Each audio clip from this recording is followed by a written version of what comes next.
दोस्तों, चुनावी जीत और इन संस्थाओं का दुरुपयोग अगर ये अलग कर दें तो सच्चाई यह है कि मोदी का सिस्टम अंदर ही अंदर आज ढहता चला जा रहा है। और सच ये भी है कि आज की तारीख में मोदी देश को आगे ले जाने की जगह अपनी कुर्सी बचाने की लड़ाई लड़ रहे हैं। और इसीलिए सबसे बड़ा सवाल है कि मोदी की इन 12 साल की लीडरशिप में क्या देश की अर्थव्यवस्था चरमरा रही है, देश का रुपया लुढ़कता जा रहा है, देश की शिक्षा व्यवस्था फेल हो रही है और चारों तरफ ऐसा लगता है जैसे घपले और घोटालों की अचानक बाढ़ आ गई।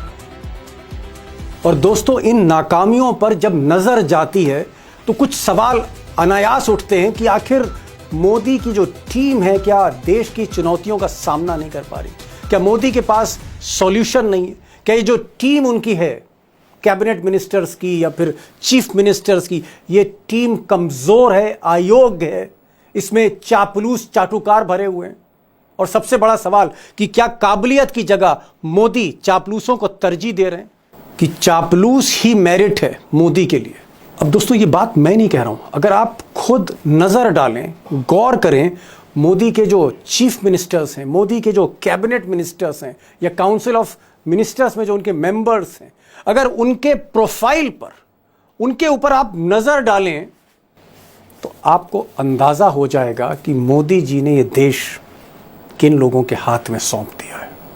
अब दोस्तों, मोदी जी की मुख्यमंत्रियों की टीम या फिर कैबिनेट मिनिस्टर्स की टीम तो बहुत लंबी है, लंबी फेहरिस्त है, बहुत समय लग जाएगा, लेकिन फिर भी कुछ मिसाल देना चाहूँगा, कुछ एग्जाम्पल्स देना चाहूँगा। मसलन अब यही साहब, इन्हीं को देख लीजिए, ये अचानक राजस्थान के मतलब पहले विधायक भी नहीं थे, कॉरपोरेटर भी नहीं थे, लेकिन अचानक चुनाव लड़े विधायक का और पर्ची खुली और ये साहब चीफ मिनिस्टर हो गए। कहाँ के? एक बड़े स्टेट के, राजस्थान के। तो साहब भजन लाल शर्मा अचानक मुख्यमंत्री बनते हैं, लेकिन मोदी जी के जो शर्मा जी हैं, आप जरा इनका विजन देखिए। अगर बात हम किसानों की करें तो शर्मा जी कह रहे हैं कि साहब किसान जो है वो सिर्फ 1 महीने काम करता है, सिर्फ 1 महीने, यानी बाकी 11 महीने किसान मौज करता है। किसान साल में सिर्फ 20 दिन या 25 दिन या 1 महीने काम कर रहे हैं, 11 महीने का, 12 महीने का अपना पूरा भोजन से लेकर के पूरी आर्थिक स्थिति मजबूत करना चाहते हैं। थोड़ा अंदाजा हुआ आपको भजन लाल जी के बारे में, अब कुछ और अंदाजा होगा। एक पत्रकार ने यूं ही इनसे पूछ लिया भजन लाल से कि साहब आपके फेवरेट एक्टर कौन है, सबसे फेवरेट देश में अभिनेता कौन है? सुनिए साहब भजन लाल जी का जवाब। आप बताइए सर, कौन सा फेवरेट एक्टर है? नरेंद्र मोदी जी। सर ये तो बात सर कितना बड़ा है। भजन लाल जी की तो दाद देनी पड़ेगी, मोदी जी को ही इस देश का सबसे बड़ा एक्टर बता दिया। अब मोदी जी की एक और नवरत्न चॉइस देखिए।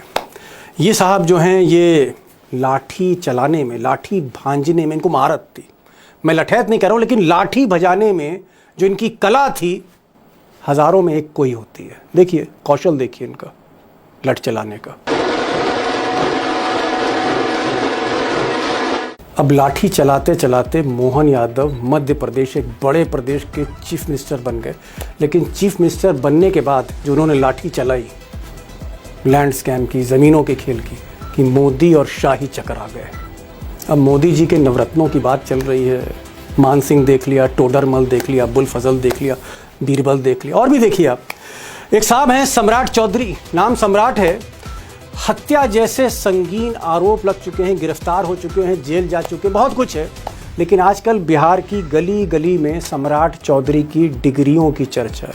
मोदी जी की डिग्री नहीं, सम्राट जी की डिग्रियों की चर्चा। पीएफसी का एक कोर्स मैंने कामराज यूनिवर्सिटी से किया। मैं जो बोलता हूँ वो हाफी डिफिट में रहता है, मैं कोई नई बात नहीं बोलता। चलो भाई, हम तो अब दूसरा मांग कर रहे हैं कि पीएफसी कोर्स का ही डिग्री बता दो, कब पास किए हो। पीएफसी कोर्स भी नहीं किए हैं, आपके कैमरे पर पहली बार कह रहे हैं, इसको चला लीजिए। सम्राट चौधरी ने मैट्रिक तो नहीं पास किया है, जिस पीएफसी कोर्स के करने का वो दावा कर रहे हैं, वो पीएफसी कोर्स भी नहीं पास किए हैं, क्योंकि कोर्स होता है तमिल भाषा में। उस कोर्स की पढ़ाई तमिल भाषा और अंग्रेजी भाषा में होती है और सम्राट चौधरी को तमिल और अंग्रेजी तो नहीं आता है, ये बात तो सब लोग जानते हैं। अब मुख्यमंत्रियों की लंबी लिस्ट है, कैबिनेट मिनिस्टर जो मोदी जी की सरकार में हैं उनकी लंबी लिस्ट है, निर्मला सीतारमण जैसी नवरत्न हैं जिनके पति जो हैं वो इकोनॉमिस्ट थे, मैडम नहीं थी। जी हाँ, अब अगर आप धर्मेंद्र प्रधान की बात करें तो आगे इनकी भी चर्चा होगी, जिनको लेकर देश भर में धरने चल रहे हैं। लेकिन एक मंत्री का मैं दोस्तों जिक्र करना चाहूँगा, जरा उन पर भी गौर करिए, मनसुख मांडविया। अब मनसुख साहब का मैं इसलिए जिक्र कर रहा हूँ क्योंकि फोकस कम रहता है। ये साहब जो थे वो वेटनरी इंस्पेक्टर हैं। आप ढूंढ सकते हैं वेटनरी इंस्पेक्टर का क्या मतलब होता है। जानवरों के डॉक्टर होते हैं, उससे नीचे जो होते हैं उनको आप समझ लीजिए वेटनरी इंस्पेक्टर कहते हैं। अब ये साहब जो हैं मोदी जी के बड़े खास थे। मोदी जी ने इन्हें एक बहुत बड़ी जिम्मेदारी दे दी है कि आपको भारत में ओलंपिक गेम्स कराने हैं, इसलिए इनको खेल मंत्री बनाया है। हालांकि और भी पोर्टफोलियो उनके पास में। अब खेल मंत्री का साहब आप हाल देख लीजिए, आजकल तो वर्ल्ड कप फुटबॉल चल रहा है। फुटबॉल के बारे में इनको कितनी जानकारी है आगे पता लग जाएगा। ये देश के जो पुराने क्लब हैं, सबसे पुराने क्लब मोहन बगान ईस्ट बंगाल, उनका भी नाम नहीं जानते। कॉम्पिटेंस देखिए मोदी जी के स्पोर्ट्स मिनिस्टर की। मोहन बेगन ईस्ट बंगाल। अब ये जो साहब हैं इनके बारे में मैं क्या कहूँ। एक नाम तो दोस्तों आपने सुना होगा, जेफरी एप्स्टीन, जिससे ट्रंप भी हिले, कई मुल्कों के बादशाह हिले हुए हैं, और शायद दुनिया में इतना बड़ा कोई सेक्स ऑफेंडर नहीं पैदा हुआ।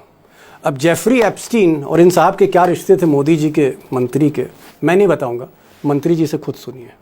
Then there are references to 3 or 4 meetings in 8 years. अब दोस्तों सवाल यह है कि क्या ऐसे ही लोगों के भरोसे, ऐसे ही लोगों के सहारे मोदी जी भारत को दुनिया की तीसरी सबसे बड़ी ताकत बनाने जा रहे हैं, तीसरी सुपर पावर बनाने जा रहे हैं। अमेरिका चाइना के बाद भारत तीसरी सुपर पावर बनेगा।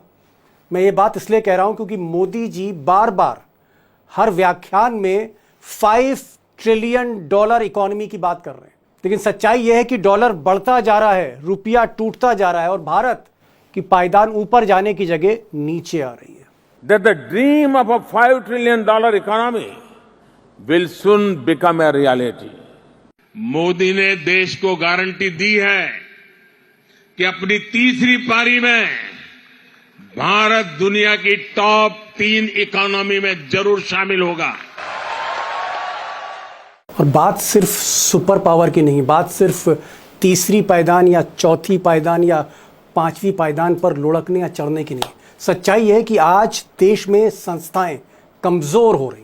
वो संस्था चाहे इलेक्शन कमीशन हो या जुडिशरी हो या बाकी सरकारी इंस्टीट्यूशंस हो, जांच एजेंसियां हो, और जहां तक नीतियों की बात है तो हर नीति कहीं ना कहीं फेल होती हुई दिख रही है। और अगर भ्रष्टाचार की दोस्तों बात करें तो शायद भ्रष्टाचार इस वक्त चरम पर है। जितना भी गोदी मीडिया रिपोर्ट कर रही है उसको देखकर ऐसा ही लगता है कि स्थिति भयावह रूप ले रही है। अब बीजेपी का आप कोई भी स्टेट उठाकर देख लीजिए, अगर आप हरियाणा देखिए वहां भी घपले हो रहे हैं। अगर मंत्री नहीं कर रहे तो आईएएस ऑफिसर्स घपले कर रहे हैं। अगर आप राजस्थान में आ रहे हैं वहां भी भ्रष्टाचार है, वहां भी भ्रष्टाचार है। और भजन लाल शर्मा कहीं ना कहीं लगाम उनके हाथ से ढीली पड़ती चली जा रही। मध्य प्रदेश के तो कहने क्या, मोहन यादव ने जिस तरह से खुद योजनाएं बनाई और जहां जहां योजनाएं बनाई, प्रोजेक्ट्स लाए मुख्यमंत्री, वहीं की जमीनें वो खरीदते चले गए। ना सिर्फ मोहन यादव की पत्नी, मोहन यादव के बेटा, मोहन यादव की बहू, मोहन यादव के भाई, मोहन यादव की भाभी, पूरा कुनबा जमीन खरीदने लगा। आप कह सकते हैं कि जिस प्रदेश के वो मुखिया हैं उसी को लूट रहे हैं। और अगर उत्तर प्रदेश की बात करें, इस देश के सबसे बड़े सूबे की, तो मैं पीडब्ल्यूडी की बात नहीं कर रहा, सड़क बनाने की बात नहीं कर रहा हूँ, सिंचाई विभाग की बात नहीं कर रहा हूँ, मैं बिजली विभाग की बात नहीं कर रहा हूँ जहाँ करप्शन होता रहता है। मैं बात मंदिर की कर रहा हूँ कि वो मंदिर जहाँ करोड़ों करोड़ श्रद्धालुओं की आस्था जुड़ी हुई है, वो गरीब जो कहीं ना कहीं पैसे बचाकर चंदा देते हैं, उस चंदे की भी चोरी होती है। आप कह सकते हैं कि चाहे वो सोने के बिस्कुट हो, चांदी के बिस्कुट हो, हीरे का हार हो, कुछ बचा नहीं, सब कुछ चंपत होता गया चंपत जी के राज में। पूरा मामला राम जन्मभूमि से संबंधित है। इसीलिए राम जन्मभूमि थाने है। राम जन्मभूमि पर जो चढ़ावा आता है प्रतिदिन करोड़ों का, चारों चोरों को, चोर चंपत राय, चोर अनिल मिश्रा, चोर टिन्नू यादव यानी रामशंकर यादव, चोर गोपाल राव, चारों के नाम हम एफआईआर देने के लिए आए हैं कि एफआईआर दर्ज करें। और मोदी जी की अगर मैं शिक्षा व्यवस्था की या शिक्षा नीति की बात करूं तो मुझे यहाँ स्मृति ईरानी के जिक्र करने का कोई ज़रूरत नहीं, जो पहली चॉइस थी। मुरली मनोहर जोशी की जगह स्मृति ईरानी को लाए थे। डिग्रियां छोड़ दीजिए, 12वीं पास थी वो, लेकिन उसके बाद जिस तरह से वो धर्मेंद्र प्रधान को लाए और धर्मेंद्र प्रधान के रहते हुए जो शिक्षा का हाल हुआ है, आज जंतर मंतर पे बच्चे देश भर के कई दिन रात से बैठे हुए हैं। जगह जगह विपक्षी पार्टियों का धरना प्रदर्शन, लाठीचार्ज हो रहा है।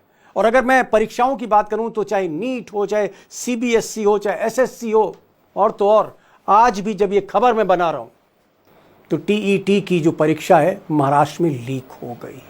एग्जाम से 2 दिन पहले व्हाट्सएप पे नीट का पेपर बांटा जा रहा था, डिस्ट्रीब्यूट किया जा रहा था। धर्मेंद्र प्रधान जी हिंदुस्तान के एजुकेशन मिनिस्टर कहते हैं कि मेरा कुछ लेना देना नहीं। कमेटी ने रिकमेंडेशन किया था, उसको उन्होंने डस्टबिन में फेंका, कहा कि ऑपोजिशन के लोग कमेटी में बैठे हैं, इसका कोई मतलब नहीं है, कोई जरूरत नहीं है। सच्चाई है कि आपने हिंदुस्तान का जो कोर है, जो सेंटर है, उसको डैमेज किया है। और दोस्तों, इन्हीं विफलताओं के लिए, इन्हीं नाकामियों के लिए, चाहे वो पॉलिसी पैरालिसिस हो, चाहे वो भ्रष्टाचार हो, चाहे वो अयोग्यता अक्षमता हो मोदी जी की टीम की, तो मोदी जी की जब भी घेराबंदी होती है सड़क से संसद तक, तो मोदी जी हमेशा नेहरू जी को आगे कर देते हैं कि नेहरू जी की नीतियां, नेहरू जी के फैसले रिस्पॉन्सिबल हैं, जिम्मेदार हैं नेहरू, उनके फैसले। और अगर नेहरू के फैसले सही होते तो आज भारत तीसरी पायदान पर खड़ा होता अमेरिका और चीन के बाद। मुझे लगता है कि एक बार नेहरू जी से भी तुलना कर ली जाए ब्लैक एंड वाइट में मिस्टर मोदी की। अब दोस्तों, डिग्री से ही शुरू करते हैं। एक तरफ जहां नेहरू जी ने बीए की डिग्री ट्रिनिटी कॉलेज लंदन से हासिल की और लंदन से ही उस ज़माने में बैरिस्ट्री की पढ़ाई की और पढ़ाई भी सुपर टॉप, वहीं मोदी जी की डिग्री हमेशा विवादों के घेरे में रही है। और मैं कह सकता हूं कि अमित शाह की सफाई देने के बाद भी आज भी मोदी जी की डिग्री पर क्वेश्चन मार्क है। इस बात का लोगों को जवाब नहीं मिल पाया कि प्रधानमंत्री जी कितने पढ़े लिखे हैं। कुछ डिग्री इधर उधर, एक दिन अमित शाह जी ने भी प्रेस कॉन्फ्रेंस करके कुछ वर्ष पहले डिग्री दिखाई थी। अगर डिग्री है और वो सही है तो डिग्री दिखाई क्यों, दी क्यों नहीं जा रही? अब जहां तक बात मोदी के कैबिनेट मिनिस्टर्स की, क्या क्राइटेरिया था आपको खुद ही पता लग जाएगा। कुछ नाम मैं लेता हूं, जैसे नेहरू की कैबिनेट में केएल श्रीमाली साहब थे, गोविंद वल्लभ पंत थे, मोरारजी देसाई थे कैबिनेट मिनिस्टर, लाल बहादुर शास्त्री थे, और भी कई गैलेक्सीज, कई नवरत्न नेहरू की कैबिनेट की शोभा बढ़ाते थे। और अगर मोदी जी की कैबिनेट, आधी कैबिनेट तो मैं दिखा ही चुका हूं, एक आंकड़ा जरूर देना चाहूंगा कि मोदी जी की कैबिनेट में, इस कैबिनेट में से पहली कैबिनेट अगर आप मिला के देखिए तो 11 ऐसे मंत्री हैं जो 12वीं पास हैं, यूनिवर्सिटी नहीं जा पाए। आपराधिक छवि की भी बात कर लेते हैं। नेहरू की कैबिनेट 1962 का अगर हम आंकड़ा लेते हैं तो 0, एक भी मंत्री, एक भी नेता जो नेहरू जी के साथ था, क्रिमिनल केसेस नहीं थे। अब मोदी राज में अगर देखें तो तकरीबन 71 मंत्रियों में से 28 मंत्री ऐसे हैं, 28 मंत्री यानी 40% ऑलमोस्ट, जो मोदी जी का मंत्रिमंडल है, उनके खिलाफ आपराधिक मामले हैं। और 27% यानी 19 मंत्री ऐसे हैं जिन पर गंभीर मामले हैं, हत्या के प्रयास का मामला है, महिलाओं के खिलाफ अपराध के मामले हैं, और कुछ तो ऐसे हैं जिन पर उससे भी ज़्यादा संगीन अपराध हैं। अब दोस्तों, नेहरू जी की भी आपने कैबिनेट देख ली, हालांकि मैंने 4-5 नाम ही गिनाए थे। मोदी जी की भी कैबिनेट देख ली, दोनों के नवरत्न आपने देख लिए, योग्यता देख ली, क्षमता देख ली, पोटेंशियल टैलेंट सब देख लिया आपने। सवाल इस बात का है कि मोदी जी आखिर ऐसे लोगों को चुनते क्यों हैं? इसके पीछे मोदी जी का मकसद क्या है? और सवाल यह भी है कि जब मोदी जी इस तरह के फैसले लेते हैं, जैसे देश को सुपर पावर बनाना या फिर देश की अर्थव्यवस्था मजबूत करने का वो नारा देते हैं, तो क्या वो खुद भूल जाते हैं कि उनके स्लोगन्स क्या हैं, उनके उद्देश्य क्या हैं, उनके संकल्प क्या हैं, या जो उनके ड्रीम प्रोजेक्ट्स हैं, जैसे स्मार्ट सिटी है, मेक इन इंडिया है, डिजिटल इंडिया है, या जो सपने वो दिखाते चले आए वो मोदी खुद कैसे भूल जाते हैं। दरअसल सच ये है कि मोदी जी फैसले लेते समय देश को इसलिए भूल जाते हैं क्योंकि उनका फोकस सिर्फ और सिर्फ अपनी सत्ता पर केंद्रित है। देश पीछे है, कुर्सी आगे है। क्या आपको लगता है कि जहां तक फॉरेन पॉलिसी की बात है, इंडस्ट्री की बात है, देश को आगे ले जाने की बात है, क्या उस तरह का विजन आपको नरेंद्र मोदी में दिखता है, या आपको ये लगता है कि ये जो गुजरात लॉबी है, अमित शाह और नरेंद्र मोदी, इनका फोकस सिर्फ और सिर्फ चुनाव के बाद चुनाव जीतना है और उसमें इस देश की जो गाड़ी है पटरी से उतर रही है? उनका केवल एक ही मकसद है, चुनाव पर चुनाव जीतना, चाहे वो नगर निगम का चुनाव हो, लोकसभा का चुनाव हो। हर चुनाव, पता नहीं क्या है कि वो हर चुनाव जीतना चाहते हैं, और हर चुनाव जीतने के क्रम में जो भी चुनाव जीतने में जो भी नीति मददगार होगी, जो भी कदम मददगार होगा, वही उठाने की कोशिश करते हैं। और इससे देश की भलाई होगी कि नहीं, इससे उनको कोई मतलब नहीं है। और ये जो मोदी जी का फोकस है, मैं आत्म मुग्धता की बात नहीं कर रहा हूँ, नार्सिस्ट होने की बात नहीं कर रहा हूँ, ये जो फोकस है कुर्सी पर, जहां मैंने कहा ना देश पीछे है कुर्सी आगे, इसका नतीजा दोस्तों क्या है, इससे देश को नुकसान कितना हो रहा है, एक नज़र इस पर भी देख लेते हैं। जैसे मोदी जी ने कहा था कि $5 ट्रिलियन की इकॉनमी होगी, हम तीसरी महाशक्ति बनेंगे अमेरिका और चीन के बाद, लेकिन आज भारत किस पायदान पर है आप देख सकते हैं कि तीसरी महाशक्ति तो छोड़िए, भारत 6ठे पायदान पर आ गया है। और भी कई देश आगे निकल सकते हैं अगर यही हालात रहे। और यही नहीं, रुपए पर मोदी जी जमकर लेक्चर देते थे कि मनमोहन सिंह जैसे इकोनॉमिस्ट फेल हो रहे हैं, रुपया लुढ़क रहा है, मनमोहन सिंह रोक नहीं पा रहे, बांग्लादेश की करेंसी स्ट्रांग है, श्रीलंका की करेंसी स्ट्रांग है, नेपाल की करेंसी स्ट्रांग है, लेकिन मनमोहन सिंह जैसा अर्थशास्त्री करेंसी को संभाल नहीं पा रहा है। ये ऐसे नहीं होता मित्रों, मैं शासन में बैठा हूं, मुझे मालूम है इस प्रकार से रुपया इतनी तेजी से गिर नहीं सकता। अरे नेपाल का रुपया नहीं गिरता है, बांग्लादेश की करेंसी नहीं गिरती है, पाकिस्तान की करेंसी नहीं गिरती, श्रीलंका की करेंसी नहीं गिरती, क्या कारण है हिंदुस्तान का रुपया पतला होता जा रहा है? ये जवाब देना पड़ेगा आपको, देश आपसे जवाब मांग रहा है। लेकिन सच्चाई क्या है? सच्चाई ये है कि मोदी जी के आने के बाद रुपया ऐतिहासिक तौर पर कमज़ोर हुआ। मोदी जी जब 2014 में आए थे तो $1 की कीमत 60 रुपये थी और आज 95, 94, यहाँ तक कि 100 पार भी रुपया जा सकता है अगर हालात मिस्टर मोदी ने नहीं बदले। शिक्षा की बात कर लेते हैं। शिक्षा पर तो मोदी जी इतना लेक्चर देते थे कि गुजरात को उन्होंने कैसे ठीक कर दिया। पर्चा लीक पर कहते थे कि कांग्रेस जिम्मेदार है। जो पर्चे लीक हो रहे हैं या शिक्षा व्यवस्था पूरी तरह से चरमरा रही, इसके पीछे सिर्फ और सिर्फ कांग्रेस जिम्मेदार है। मनमोहन सिंह को कई बार उन्होंने कोसा अपने भाषणों में। सच्चाई है कि आज जो हालात हैं ऐसा कोई दिन नहीं जब पर्चा लीक ना हो। और शायद इसीलिए देश भर के बच्चे, कोई जंतर मंतर पर बैठा है तो कोई लखनऊ में धरना दे रहा है, तो कोई पटना में दे रहा है, तो कोई बाकी शहरों में दे रहा है। देश भर में बच्चों के धरने चल रहे हैं। यहां सत्ताधारी दल के लोगों पर ही पेपर लीक माफिया होने का आरोप लग रहा है। लग रहा है ना? राजस्थान के युवाओं को पेपर लीक माफिया से बचाने के लिए क्या करना पड़ेगा? कांग्रेस को हटाना ही होगा। और सच्चाई ये भी है दोस्तों कि अंतर्राष्ट्रीय जो पैमाने हैं, जो इंटरनेशनल स्टैंडर्ड्स हैं, भारत हर सेक्टर में, हर क्षेत्र में कमज़ोर होता चला गया। मिसाल के तौर पर अगर आप देखें, प्रेस फ्रीडम की बात कर लेते हैं। प्रेस फ्रीडम में 2014 में भारत का स्थान दुनिया में 140 नंबर पे था, अब हम बढ़कर 157 पर आ गए, 157 पे आ गए। अगर आप एनवायरमेंटल परफॉर्मेंस देखते हैं, उसका इंडेक्स देखते हैं, तो भारत का स्थान 155 था, आज भारत 176 में 176 पर है। डेमोक्रेसी इंडेक्स में भारत 27वें नंबर पर था, 27 पूरी दुनिया में 27वें नंबर पे, आज हम 51 पे, just double. Global hunger index में 55वें स्थान पर था भारत, आज 102 102 स्थान पर पहुंच गया है। ह्यूमन डेवलपमेंट का अगर आप इंडेक्स देखें तो पहले भारत 130वें स्थान पर था, आज भी मोदी के तमाम नारों के बावजूद भारत 130 स्थान पर ही है। और अगर हम करप्शन परसेप्शन इंडेक्स देखते हैं तो भारत पहले 85वें स्थान पर था, आज पहले से कहीं ज़्यादा 91 स्थान पर आ गए हैं। अब दोस्तों 12 साल की जो मोदी सरकार है उसका हाल तो आपने देख ही लिया है।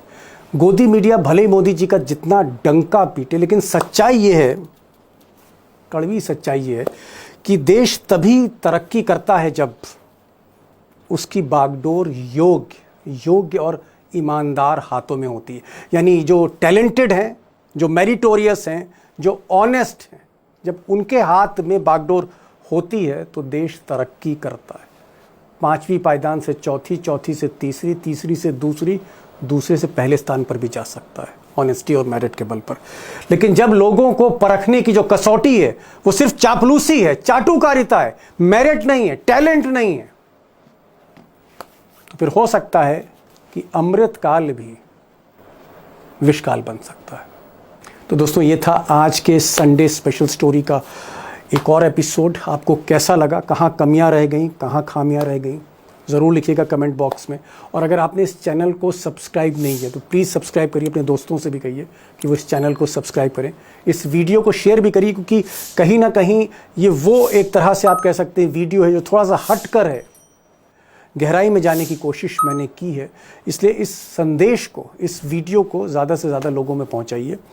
और कोई आइडिया आपके जहन में हो, आप किसी सब्जेक्ट को चाहते हैं कि मैं उस पर एक नया वीडियो बनाऊं, तो ज़रूर कमेंट बॉक्स में लिखिएगा। फिर मिलते हैं एक अलग एपिसोड के साथ संडे स्पेशल में। तब तक के लिए नमस्कार।